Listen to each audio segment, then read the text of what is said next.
give you guys some grace, just given how things have been these last couple weeks. And he thought maybe with LeBron and Rui coming back, there could have been some sense of collective, almost not a sigh of relief, but just thinking, okay, this is going to help. Do you get the sense of anything like that, or do you think it was something else, just kind of basketball on the court tonight? I think it was more basketball. It's always great to have people back. That first game is always tough, I can tell. But they made a bunch of shots, man. Yeah, what do you think wasn't there defensively tonight that you guys have to get back as you go on this road trip? I think they scored a lot of transition points, especially of my turnovers, so got to do that better. To me, I can't be losing the ball 7 times. That's way too many for me.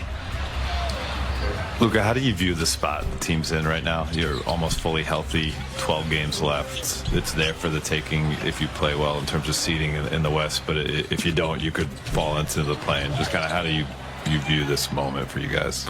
Well, I think we're in a great spot. Obviously, today wasn't a good game for us, but I think we're in a great spot, and we gotta battle every game, to try not to get in the play-in and try to get the highest seed we can. JJ acknowledged both the pregame and postgame that the greatest part of it is going to take time to rebuild that continuity and chemistry.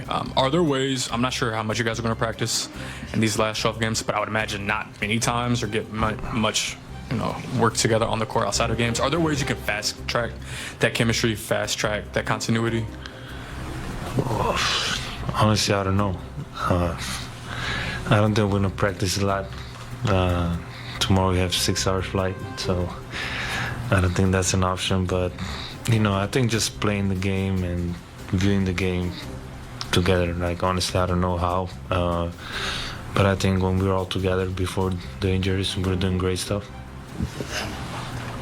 What's the right way to react to a game like this? Sorry, lose by 37 at home. Is it to have a real long look in the mirror? Is it to completely forget about it and move on? The plan, or however you want to say, it's to go out there next game and show what we can do. Not forget about this game or learn from it. But at the end of the game, you lose by 1 or you lose by 40, it's a loss. So it doesn't really matter how much you lose by, but we can't afford this game to push us back, and we just got to look forward for it. Hey, Luka, what did you think you and the rest of the group showed while LeBron was out, and now that he's back, what ways can you apply everything that you guys did without him moving forward? He's back, so it's going to be easier for everybody. He just makes the game easier for everybody around him. So, obviously, first game back for him and Rui.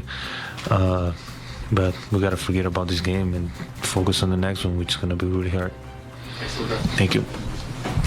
Steve, but I was happy to get back out there. You guys have been playing pretty good defense the last couple months at least. What changed tonight? We didn't play good defense. We gave them points in the paint, we gave them fast break points, and we gave them threes. So, we can't give everything for sure. What's the best way to approach this as a group? The spot you're in, you guys got pretty much everybody back, but obviously coming off a rough loss, and there's still 12 big games remaining before the playoffs. Sure. Every game is huge for sure, and we got to recoup. Obviously, our last road trip we didn't play well at all. We went 0-4, so it's definitely in the back of our minds. We know on Monday we got to play better basketball than we did tonight and what we did on our last road trip. Do you feel confident that the groin injury is behind you? I just take day by day. I can't worry about what's going to happen in the future, but I got through the day. I'm obviously get some work on it tomorrow, hopefully a little bit on the plane. It's a long flight to Orlando, and then once we get to Orlando and get ready for Monday. So it's I hope it's behind, but I don't want to look too far in the future. Pregame, one of the things JJ told us was that culture in a locker room is the type of thing that needs to be constantly rewatered. Mm-hmm. You guys have built a culture based on toughness and defense and physicality. That wasn't there tonight. What does it take to rewater that? It happens from time to time, obviously. we got to do a better job. And we see these guys next week, so we should be well equipped to what they bring to the table and the speed and the flow that they play with. So we just got to regroup and be better, a lot better on Monday for sure. Kind of along those lines, you always talk about not getting too high or too low, and JJ just mentioned, the team having grace for one another. What do you say to guys so that they can find that grace or maintain that grace? For sure. Obviously, we can't take for granted the moments we get out there and be able to play the game that we love and play it at a high level. So just holding each other accountable, pouring into the team, pouring energy into the team. So that's what's most important. And like you said, we got 12 games to position ourselves, in the postseason. We pretty much can control our own destiny if we win ball games and not have to be in the play-in. So that's what JJ's been preaching. Obviously, I think he told that to you guys. You want to be in the playoffs and not the play-in. So that's up to us. Well, what did the group show you while you were out, and to what extent can any of that apply to future games?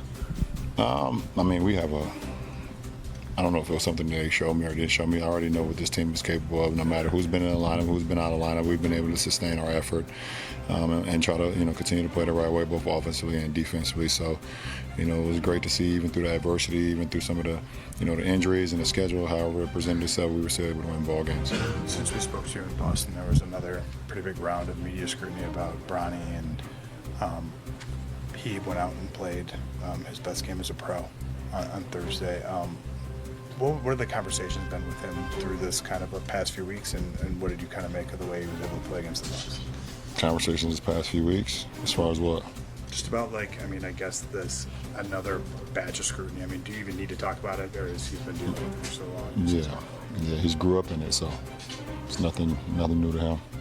He's I think you saw the article that came out that he wanted to do and express his feelings about everything, but the kid is focused and he locks in on his craft. Like you said, he hears everything and he uses it as motivation. And but he's here for a reason, and he showed that the other night. Do you see him playing with more confidence? I've seen he's gotten better from the moment he made his first game back after the incident with USC to the moment the other night when he stepped on the floor. He's gotten better and better and better. And I think his confidence has gotten better. The work that he's putting in. He's starting to feel it once again before he had the incident. So it was great to see him in his groove the other day. Hello, xin chào tất cả mọi người. Hôm nay mình sẽ hướng dẫn mọi người làm một mặt chú cún hồng nha. Mọi người cứ bắt tay vào làm với mình nha. Đây là dụng cụ mình đã chuẩn bị để mình làm nhé mọi người. Mọi người cùng làm với mình nha. Đầu tiên là mình sẽ bỏ gọn sang một bên. Tiếp theo là mình sẽ gấp chéo tờ giấy của mình lại.